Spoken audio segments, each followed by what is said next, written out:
Hey guys, my name is Joshua Koerner, and in this video, I don't like that. It doesn't help you know what's coming next. What's coming next is an answer to a question that you have. You're asking a question that's one of my favorite questions, right? Is it worth it? Is the a6000 worth it? Is the M50 worth it? Is the X-T100 worth it? Is the a6300 worth it? You're asking yourself, is it still relevant? Can I get some good years out of this? Is my investment, my hard-earned money, going to be worth it if I spend it this way? And that's a much more meaningful thing to respond to than just me saying, in this video we're going to be talking about, because there's a motivation there, right? You're motivated to get the right thing for yourself. You're motivated perhaps to just hang out and enjoy someone talking about cameras, because I know I do that plenty. So I hope we'll fill both of those needs. But I think that the short answer is yes, the a6000 is relevant.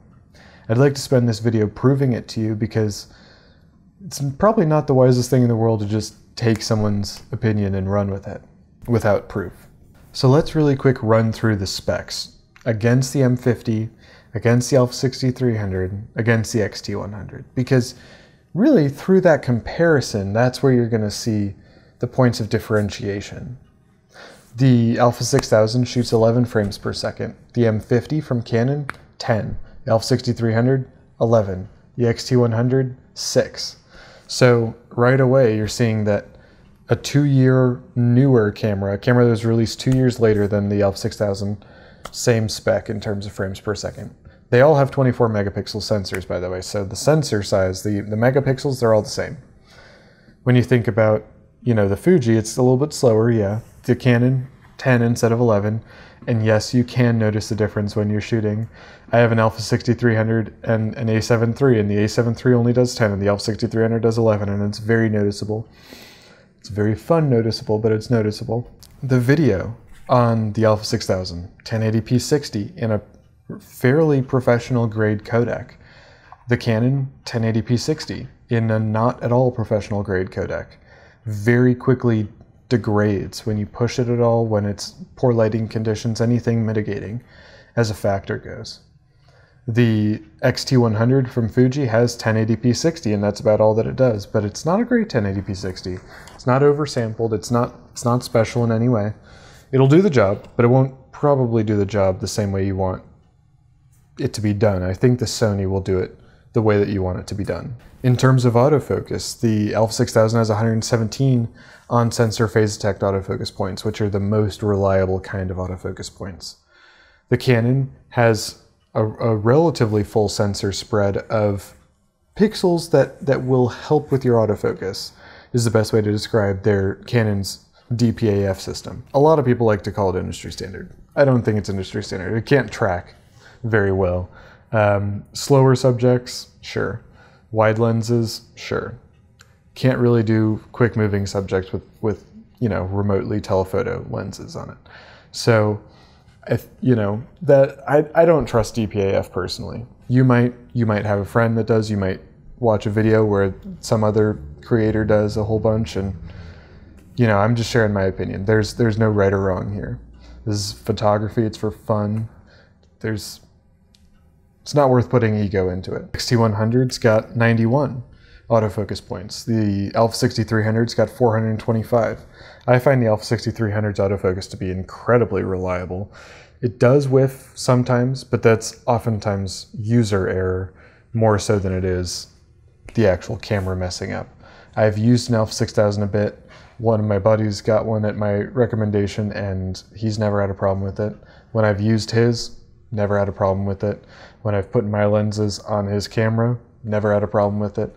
So I think that the autofocus is really reliable, and I think that it's arguably on par with everybody else there except the a6300. The a6300, though, pretty reliably comes in at about twice the price point, twice the cost as the a6000, so maybe that's just out of the picture on a cost perspective, on a price perspective.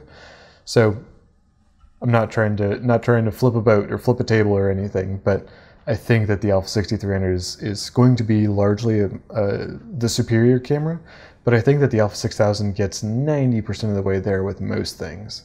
Oh, and I misspoke. The a6000 has 179 on sensor phase detect autofocus points. I was thinking of the A7 Mark II that has 117. That's my bad. Before we move on, I'd really love it if I could get you to smash that like button.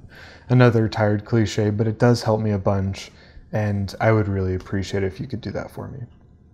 Relevance is about more than specs and features though, right? The a6000 came out in 2014, the 2nd of February 2014. The a6300 came out the 3rd of February 2016, so it's 2 years newer. The Canon M50 came out earlier this year, and the X-T100 came out earlier this year here in 2018. I think that the a6300 has aged more quickly because the a6500 came out pretty soon after the a6300 was launched. And what that means is that you're getting the exact same camera but with IBIS, and so the value proposition of that is ostensibly much higher. Now, personally, I don't think that the IBIS in the a6500 is worth much, and so, you know, I'm not going to put stock in that to the same extent that a lot of people are. I think that the a6300 is one of the best cameras still on the market, but other cameras like the A7 III really do a great job of undermining their value. It's the price point of the a6000 that really helps it maintain its value, because it's at a price point where you're looking at a specs and features list that's impressive, it's good, it's taken 4 years for the competitors, Fuji and Canon in this case, to make a camera that is on par, in my opinion at any rate, with the a6000, and they cost more, which means that you're probably getting a pretty good bang for your buck.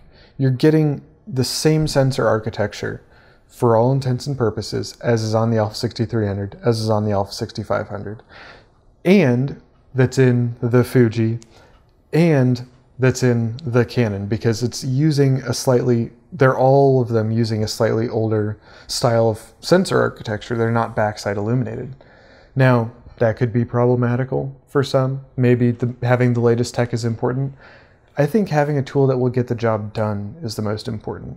And when we're seeing Fuji buy Sony sensors, put those in their cameras with the same architecture as the a6000, a6300, what that's saying to me is that that sensor on the a6000, that's still relevant.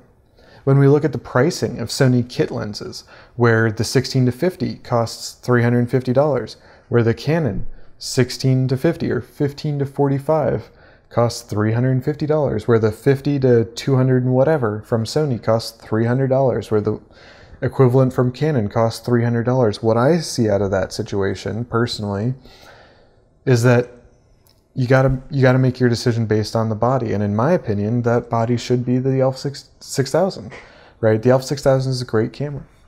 When you look at something like a one lens solution, like an 18 to 135 or an 18 to 105, those are both priced alongside the market. So your investment actually is going to go further with Sony because the Sony body costs less in the first place. You're spending less on the a6000 than you are on the M50 or on the Fuji X-T100. And so because of that, you can have a little bit more to spend on lenses to get exactly the focal range you want, from wide to telephoto, from zoomed way out to zoomed way in.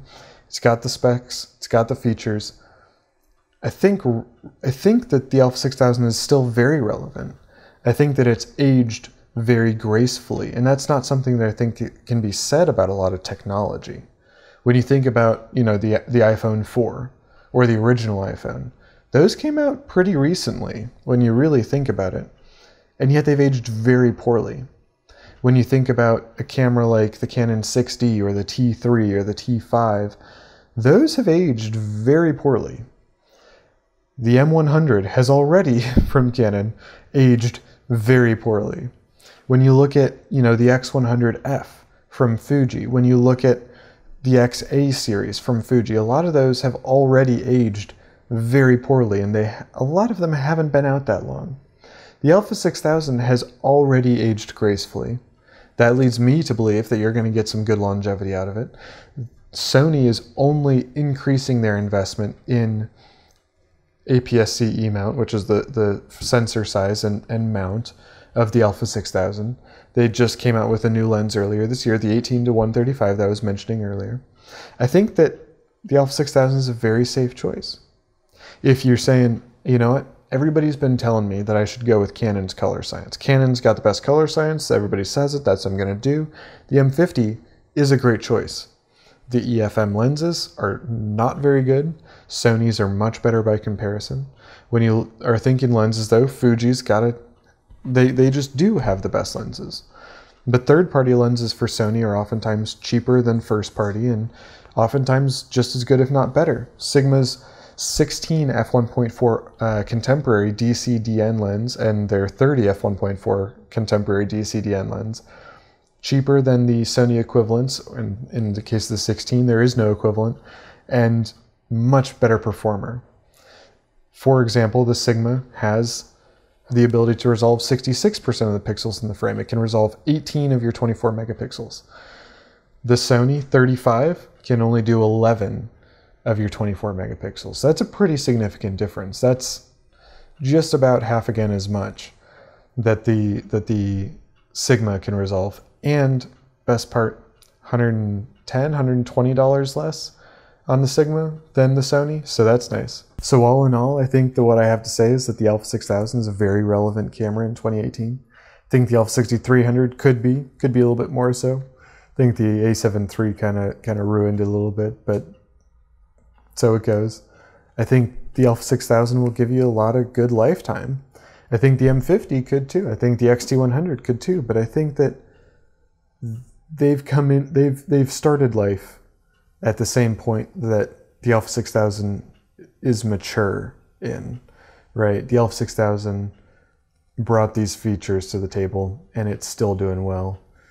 And they're recent adopters of those capabilities, and it's gonna wear on them poorly because they're not at the right price point. So yeah, that's what I have to say. I really hope that you got some value out of it. I hope that I was able to answer your question. Thank you very much for spending your time with me today. If you enjoyed the video, smash the like button. Of course, if you didn't, dislike it. I'd love to have the conversation with you further in the comment section if you're interested in continuing that. Thank you, and I'll see you in the next one.